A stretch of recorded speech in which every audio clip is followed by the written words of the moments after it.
আরিফ বাবা, উঠ, ফজরের আজান পড়ে গেছে। তাড়াতাড়ি ওঠো, ফজরের নামাজ পড়তে হবে। ওঠো বাবা। আলহামদুলিল্লাহিল্লাযী ইয়াহইয়ানা বা'দা আমাতানা ওয়া ইলাইহিন নুশুর। আসসালামু আলাইকুম আব্বু।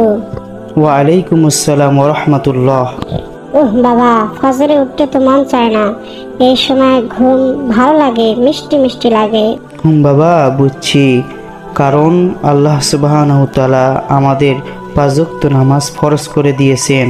7 বছর থেকে সকলের প্রতি নামাজ পড়া ফরজ হয়ে যায়।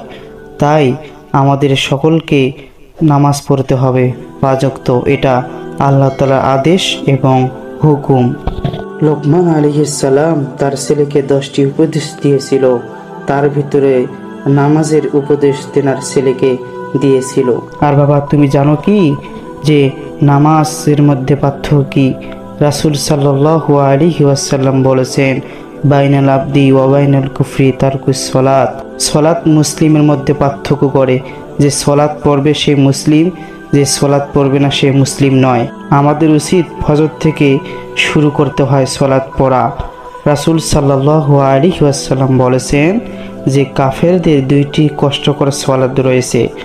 এক ফজর, দ্বিতীয় এশার নামাজ। তারা পড়তে বিলম্ব করে বা পড়তে চায় না। তাই আল্লাহ তাআলার কাছে মুসলিম হিসাবে আমাদের ফজরে উঠে সালাত আদায় করতে হবে এবং এশা পরে আমাদের তাড়াতাড়ি ঘুমিয়ে যেতে হবে। আল্লাহ তাআলা বলেছেন, যে ব্যক্তি 5 ওয়াক্ত সালাত আদায় করবে আমি তাকে নিজ হাতে 5টি পুরস্কার দান করব। ঠিক আছে বাবা, আর নামাজ কাজা করব না। ইনশাআল্লাহ আমি সময় মতো সঠিক সময়ে সালাত আদায় করব।